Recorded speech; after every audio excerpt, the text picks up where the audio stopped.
Hello, everybody. Welcome to the latest edition of the La Piedra podcast. My name's Sean Woolley. I'm Managing Director of Cloud9 Spain, a real estate agent based in the Costa del Sol. With me, as always, I have my trusted partner, Mark Stucklin from Spanish Property Insight. Hi, Mark. How are you doing?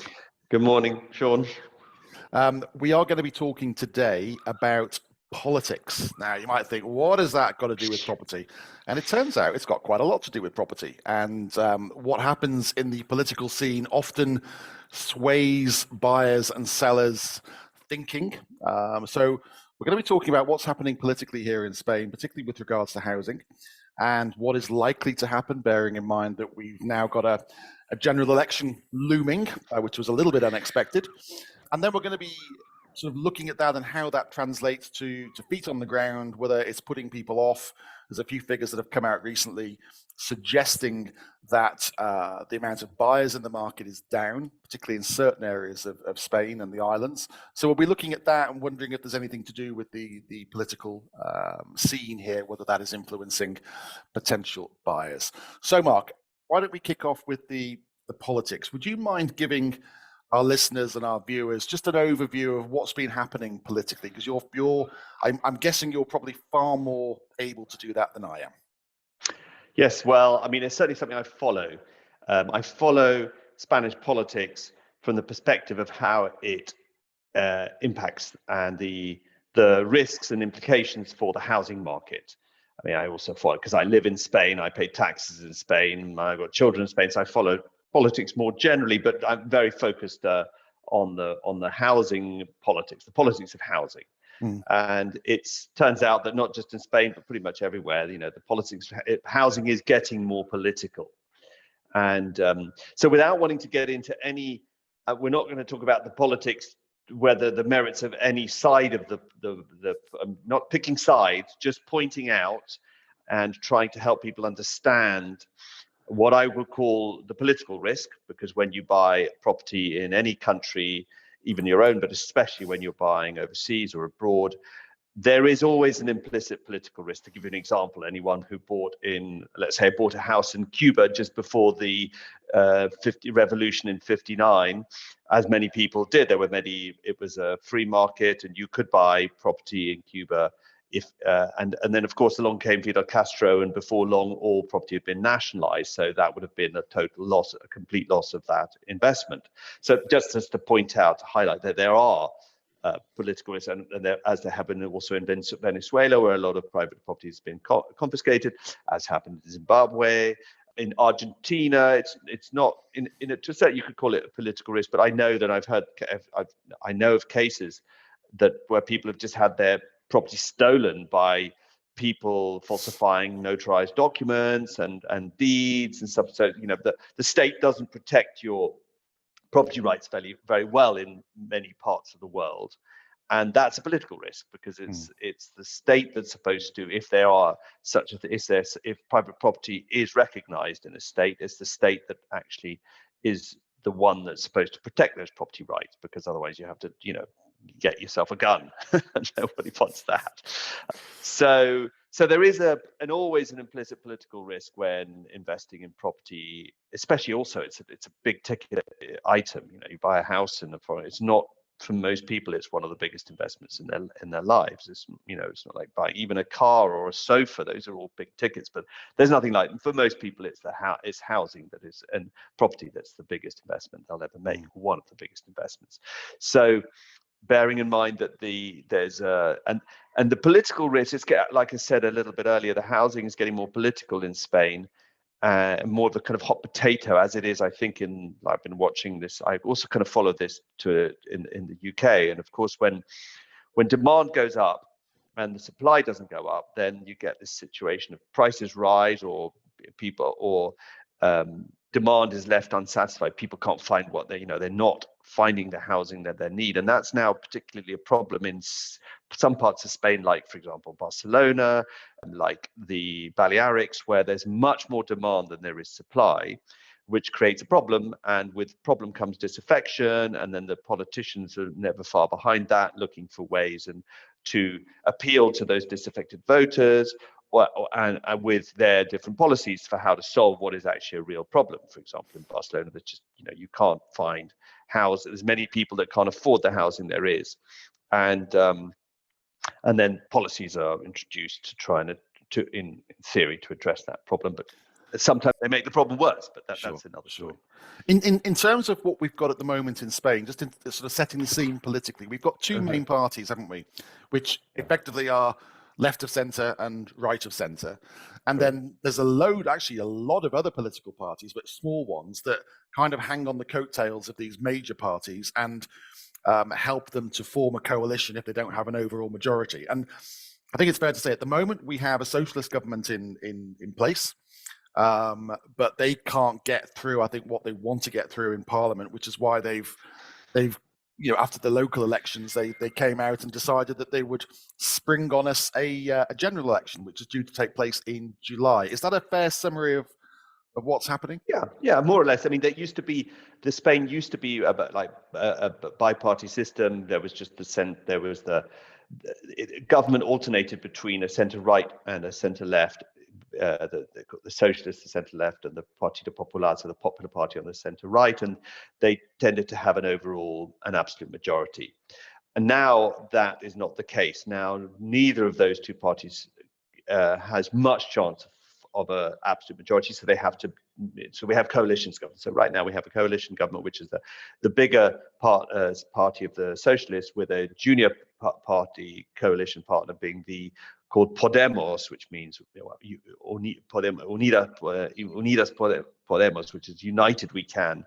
But they're not very, very united. But anyway, they have, and in the local, and curiously, so just to bring back to how housing has become very political, and just before the local elections of Sunday before last, on the Friday before the elections, the last working day, the government had passed, but it came into law, a housing law, which they say is the first housing law that Spain's had, and they made there was a lot of attention given to it. It was the headlines, dominated the headlines leading up to the local elections, and as I said, it passed into law the Friday before the elections.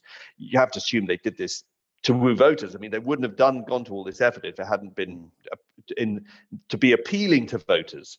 But as it happened, the local and regional elections was a disaster for the ruling coalition in Madrid. The socialists saw quite a dip in support, and the Podemos party got quite hammered and sort of basically wiped out in most parts of Spain. And so you have to think that, well, whatever its other merits, the housing law didn't achieve the objective of wooing voters. And so, and the Prime Minister, the Spanish Prime Minister, decided to call a snap election. Well, bring forward a premature general election for 23rd of July rather than December. And he obviously calculated that it was better for his party to have an election immediately, as soon as possible, rather than wait until the end of the year. And to some extent, the housing law played a role in this. I mean, at the very least, it didn't woo voters in the way it was supposed to. And why do you think it didn't do its job? Why do you think it didn't work for them? Because I'm guessing, obviously, I know a little bit about it because we need to know about it. It's a typical, from a socialist government, it's what you would expect, isn't it? That it very much protects the underdog. It protects there's a lot of talk about the rental market, so it was engineered to protect tenants in the main. But why do you think it didn't work for them?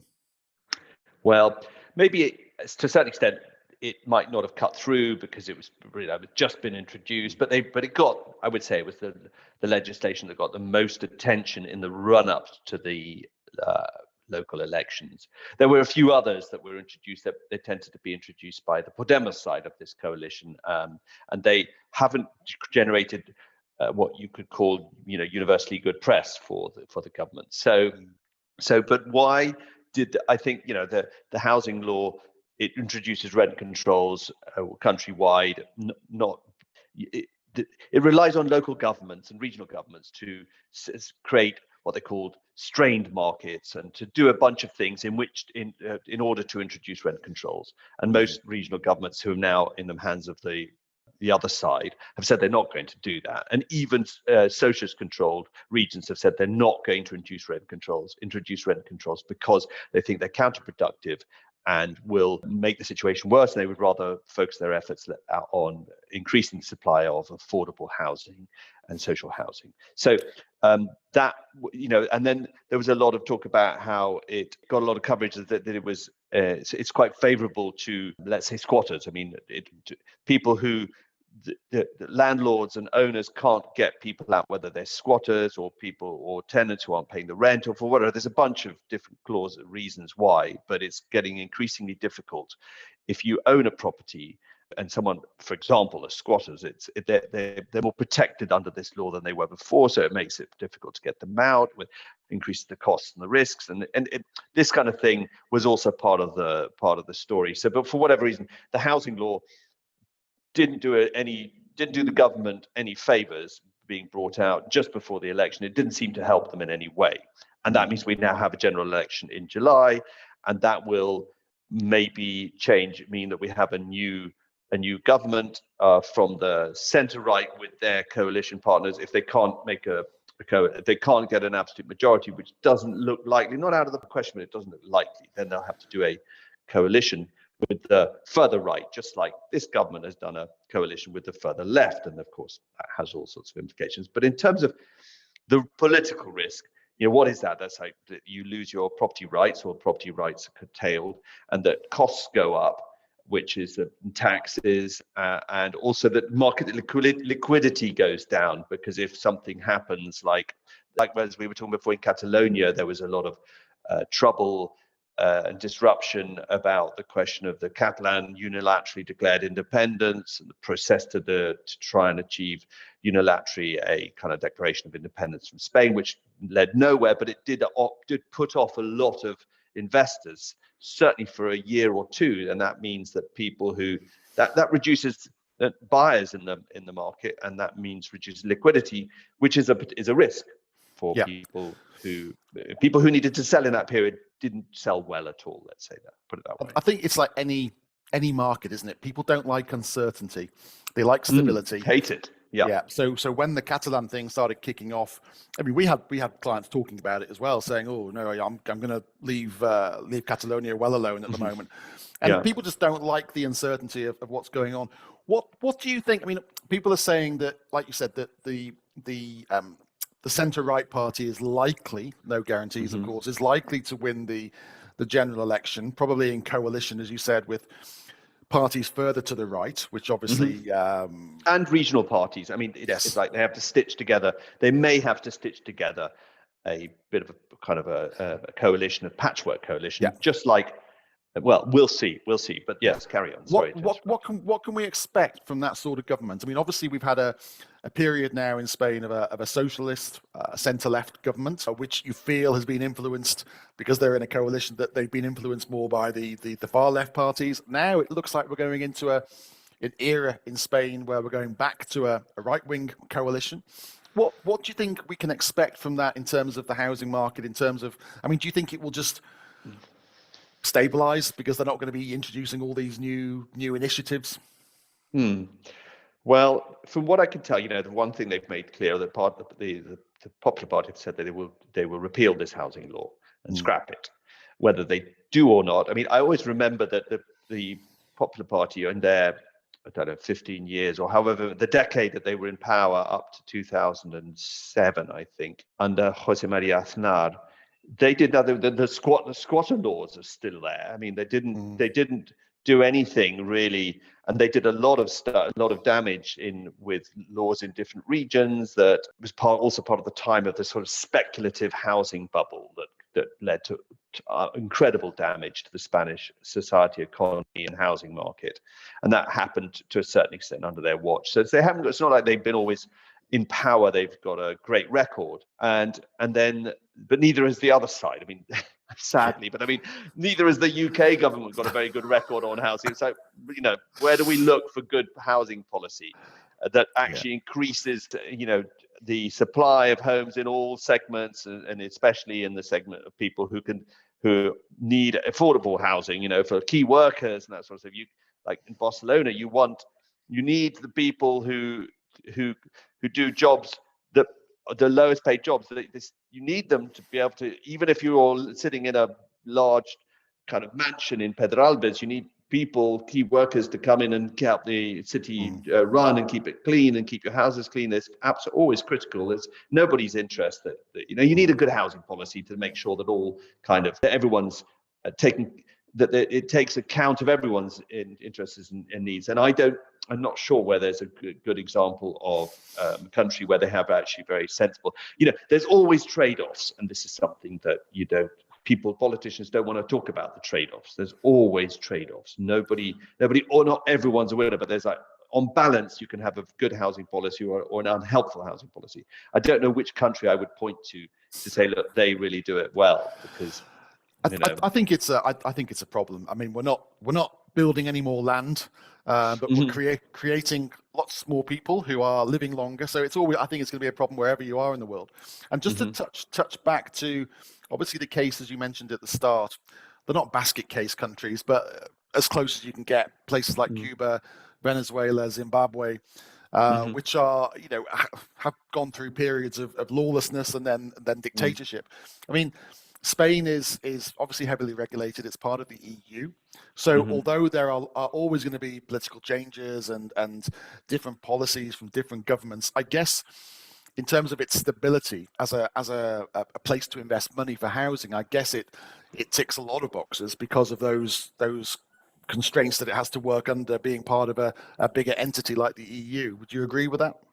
Well, being part of the EU is very much property rights are guaranteed. It would be illegal to do any of the things that the countries like, and the things that have happened in countries outside the EU, like, Venezuela or Cuba. The political risk actually in Spain is very, very low.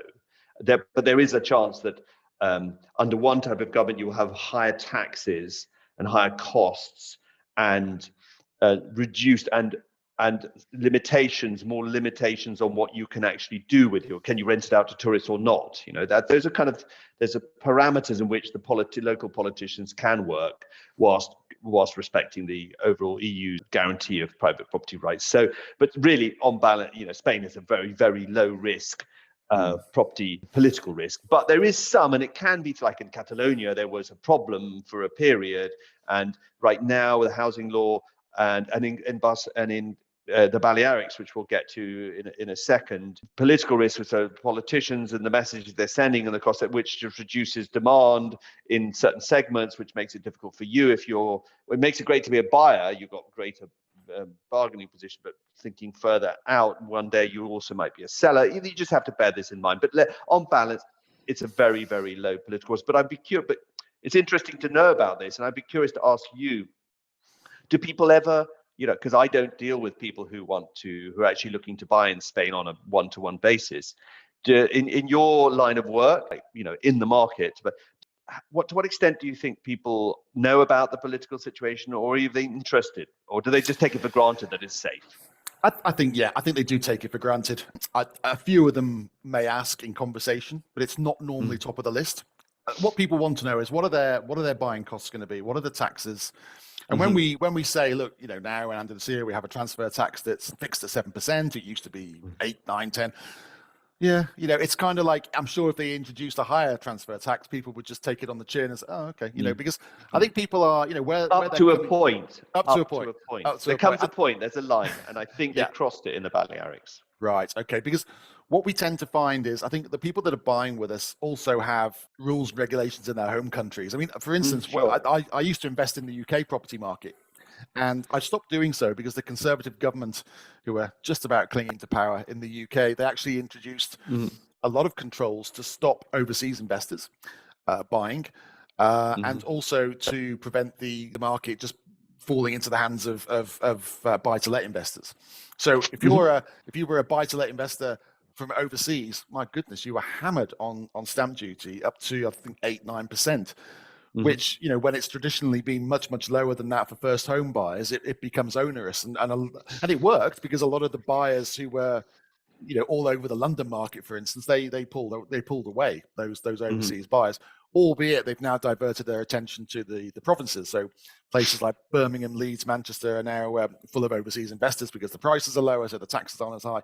But still, and I think people are used to that. I think people are used to just different things being brought into play to stop things overheating in certain areas. So I think most of the clients that we get are pretty savvy about that. Of course, like you said, there comes a point at which people, find it unpalatable. They just can't go there financially because they feel they're being ripped off, and that's always going to be the case when it gets to that point. Mhm. But I think most of our clients, they're probably not investor clients. They're buying for a lifestyle. They're buying for a reason, that it's normally to improve the quality of their lives. And so the taxes and the political environment does come a second thing, really. They, as I say, some clients will ask it, but normally they're the clients that we spent a lot of time with, and we're just discussing things and chewing the fat. Then they'll bring it up, like, what's happening with the politics here.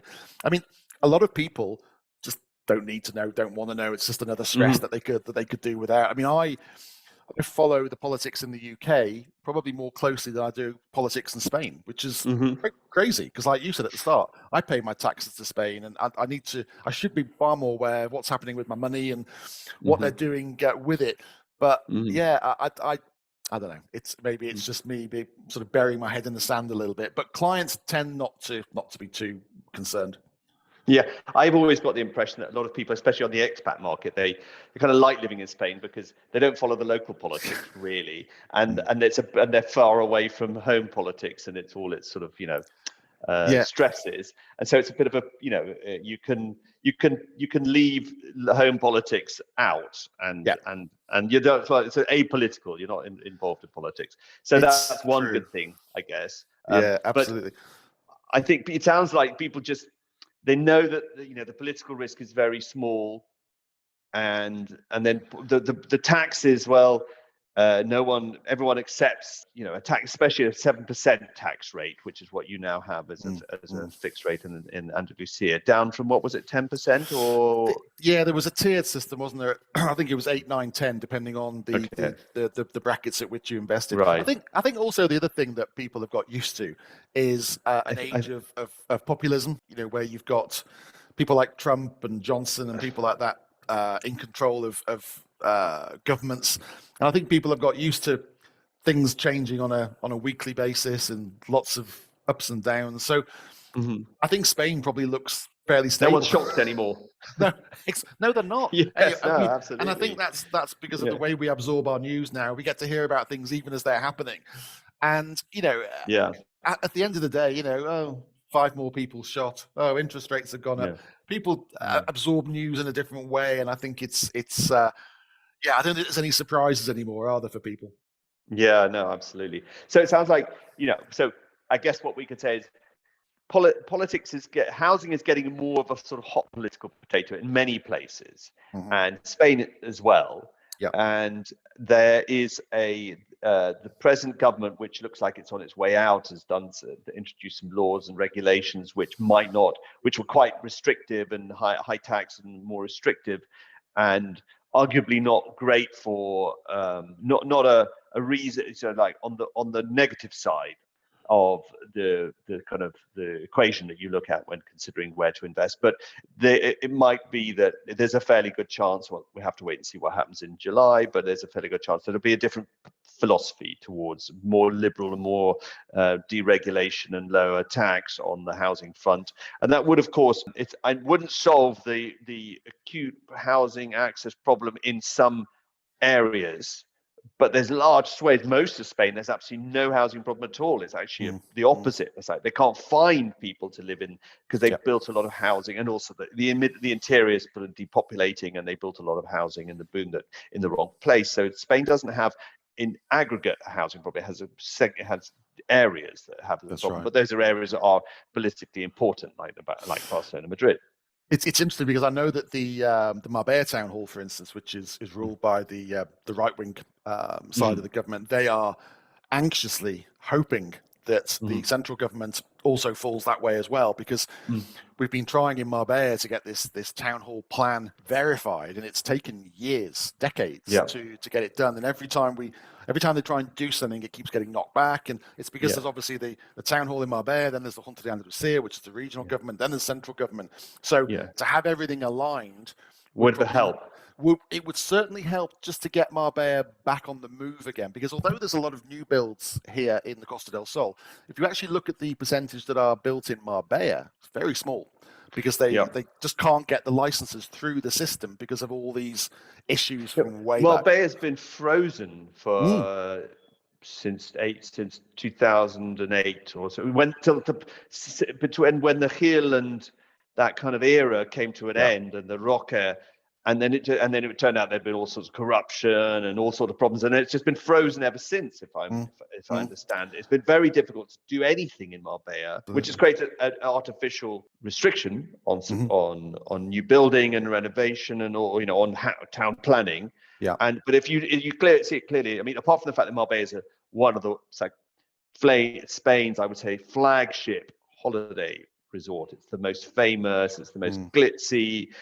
For better or for worse, it's got that kind of upmarket reputation, and in some respects, maybe this sort of control, this down period or this frozen period has been good to just consolidate the place. It hasn't, not allow it to kind of carry on growing and building, but. Yeah. If you look at the numbers in terms of prices and rental prices and demand, Marbella is just going up and up and up, and it's now I think it's almost on a par with, or has beaten Ibiza as probably the most in demand and expensive place in Spain. It's interesting because obviously there's a lack of new stock, which is fueling the surge in prices on the resale market. But what it's also done, that strangulation of the new build Marbella market, is it's actually helped the neighboring municipalities like Benavís and Estepona. Who are now almost considered alike, in terms of they have that Marbella effect. And now people, when they talk about Marbella, they talk about pretty much everywhere from pretty much from Malaga down to Sotogrande is classified as Marbella. So it's helped those neighboring areas. Mark, you mentioned that some stats that have come out. I think was it for April's sales figures? No, first quarter. First quarter. Okay, so tell me what were the headline figures from that? Well, this is the registrar's figures, and we're talking about foreign demand, so sales, house sales involving a foreign buyer in the first quarter, and I was really interested to see what might happen, because last year was an absolutely cracking year for foreign demand for property in Spain, and it was. We've talked about in this past, like what was driving that boom and what. But I was expecting to see quite a dip in demand in this year. Like the boom's over, cooling down, and in the first quarter, actually, compared to the first quarter of the previous, overall demand did fall, but foreign demand was 8% up. So the foreign appetite, one way or another, still. I think it's cooling down. It's like the rate of growth was a lot cooler, but it's still not. 8% higher than the record quarter in 2000. No sign of like a real cool down. No. And so, but that's overall. Whereas but the Balearics was 31% down. I mean, right out there on its own with a major decline in foreign demand. And Andalusia was down 9%, whereas the Valencian region was up, Catalonia was up, Madrid was, everyone and nationally was up 8%. But in the Andalusia and the Balearics, there was a bit of a decline. So I wondered what's happened in the Balearics then? I mean, what's the reason? Well, so this is foreign demand. So we're not talking about the overall demand, but just specifically foreign demand. Well, the Balearics has put the price up of, who buys in Balearics? It's a very upmarket area. It's very dominated by the German speakers. And it's had a regional government, which is very a coalition between the socialists and Podemos, this far left party, and also some regionalist or territorialist parties who are far left, but also kind of don't like, anti the rest of the world, or they just want to protect the interests of their own locals against and see outsiders as a problem in some areas. And so they call Mes Mallorca, Mes Menorca. So they're sort of, they're not kind of nationalists, but they are sort of nationalists, but for their island. And they produced, they've been beating a drum of how they've been asking for permission and making a lot of noise about trying to exclude foreigners from the housing market, because they blame foreign buyers for high housing costs because they're islands. They have a problem with the land. There's not enough land, and planning permission and all sorts of things makes housing very expensive. It's more expensive to build up housing on islands because you've got to ship over all the materials and stuff. There's loads of structural reasons why housing in the Balearics is more expensive than in other areas, and they're also very attractive, beautiful area. Attracts lots of people buying, but tend to be buying villas on the coast.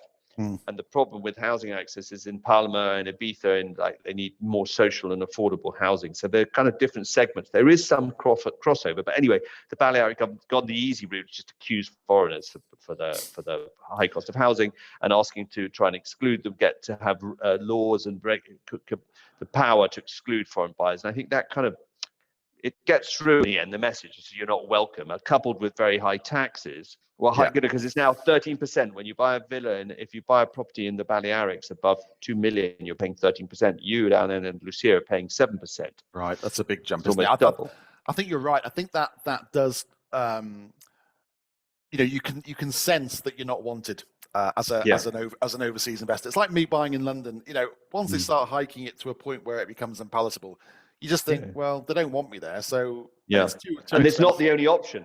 They have other options. Yeah. They could people who could buy in the Balearics could come down to Marbella, where they're very welcome and they pay almost half the tax. So it's not surprising. Those are reasons I think that that's why. But why do you think in the Andalusia? I'm not sure. I think, as I said on another podcast the other day, I think there's a few headwinds coming our way, which have been there for the last year or so in terms of cost of living crisis, in terms of inflation increasing, interest rates increasing. So there's a lot of reasons, a lot of objections that clients will say, "Oh, I'll just leave it for the moment." And I think the only reason maybe that figure isn't worse for Andalusia is the fact that so many people still want to be here. They've marketed it as the California of Europe. We're getting clients from all over the world. So, for instance, you mentioned the Balearics tends to be quite German dominated. The Costa del Sol used to be 20 years ago very Irish dominated. Now it's kind of a potpourri of all the everywhere. Everywhere. So I think that the reason that figure isn't lower is just because there's so many people who still want to make the move, who still want to buy a piece of the place because they want a better lifestyle for themselves and their loved ones. They want to live in the sunshine. They want to put their kids in a safe school rather than somewhere in the States. And I think those reasons are winning over the headwinds, so to speak. Yeah, the headwinds are still there, but I think what may have happened in the Balearics, and I don't know this for a fact, but obviously because the average price per sale is so much higher than probably anywhere else in Spain, I think maybe a lot of those clients, because obviously those clients aren't the mass market. There's enough of them, but they're obviously further up the funnel. And I think that a lot of those clients were satisfied in 2021 and 2022. They were the people that came out of COVID probably wanting a change of life, a change of pace, were able to afford it. And probably maybe they bought their properties then. And that's why it's just cooled off a little bit, because that sector of the market has now been satisfied. I'm sure there'll be a new wave of money and stuff like that, but maybe we're just having a in the Balearics. But pause. I think so. Yeah, it's just quite radically different to the rest of the story and the rest of the. Maybe it's because they, it's such a German-speaking dominated market, and maybe the situation in Germany, the economy in Germany, which is struggling, everyone's got their own problems. But I kind of heard that, I've got the impression that the German economy is going into recession. Problems with the overall economic model. Maybe they're just, those buyers are saying, well, let's wait and see what happens. And so it's nothing to do with the Balearics. Maybe you're right, because I think any market that's reliant on one buyer market is always going to have an issue when that one buyer market stops buying, because who else you pull in. And I think that's the problem with the Balearics. I think, as I say, the difference with other areas of Spain, like the Costa Blanca, Costa del Sol, is that they've got a truly international client base, and we're lucky to have that. And I don't know if that's due to the marketing efforts of the regional tourist boards, or whether it's just that, word of mouth and people have got to hear about these places. And, but we've got clients this week from Australia, from South Africa, from the States, from England, from Ireland, and that's, a host of. So we're in June. How do you see this year so far? I mean, we'll soon, end of July will be the first half closed. How are you seeing it going? You're not, I mean, and not just in your actual office, but in, Yeah. talking to other agents. Just to wrap up, do you see it Yeah. still busy and or the same as last year? Booming, busy? I mean, how would you describe it? Well, our busiest year was 2021. So it was that immediate post-COVID thing, which I think was expected. Well, not expected, but I think looking back, it kind of makes sense. Last year was slightly off that, but still very strong. This year, we thought it might be slightly off that again. And actually, our figures to date, if we extrapolate those over the course of the whole year, would actually be almost directly comparable to 2021, our strongest year. Mm-hmm. So what I would say is that it feels like harder work. Mm-hmm. And I think that's because of those headwinds. I hate that. Yeah, I know. Who needs that? But I think it's due to the fact that there are those economic and geopolitical headwinds, and also there's a lot of agents operating on the Costa del Sol certainly at the moment. So everyone's after a piece of the market. So it's making it a little bit. You've got to run a bit faster and harder to keep ahead. But all those geopolitical things as well, they open up opportunities. So where there's distress, for instance, in Ukraine at the moment, which is hideous what's going on, but neighboring countries like Poland, there's been a glut of Polish buyers on the Costa del Sol because people are looking at getting their money out of Eastern Europe just in case. So, whilst it's awful, it does present opportunity for other people. I think what we're seeing, I expect the middle of this year, so the next, quarter 2, quarter 3, we'll see more Americans in the market again, like there was last year. They tend to wait for the holiday season because they obviously come here for longer than a weekend, so they need more time, and the summer normally presents them with that time. I think the tailwinds are overpowering the headwinds at the moment. Now that can all change, as we know. Somebody makes an announcement in Brussels or London or somewhere, and all of a sudden people get spooked.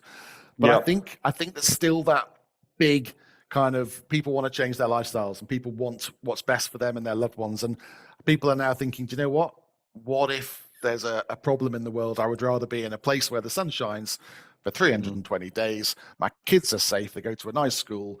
I can go to a marina. I can go and play golf.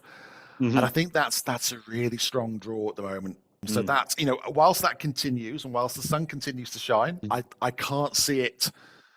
I can see little dips in the market here and there, little slowdowns as you always get. But I think generally, the trend is upwards and busy. Yes, no, I read a paper in an article, I can't remember, it might have been the Times or one of the British papers, about how there was buyers from the San Francisco were flooding into London, and I think they also appeal. The Costa del Sol appeals a lot to people who are trying to get out of California and over to Europe because it's got that kind of similar climate. And so there's a bit of a lot of the things going on in Malaga with the Amazon and Google. I mean, San Francisco, do you remember that film Escape from New York? It sounds a bit like Escape. Things of nowadays, it's Escape from San Francisco with it's weird, isn't it? Going down the tubes.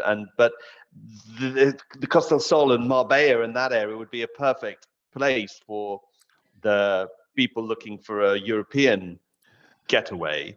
Definitely. To suit them, because London, San Francisco, I don't see the appeal, but Marbella or Malaga for that kind of West Coast lifestyle, you can see it making sense.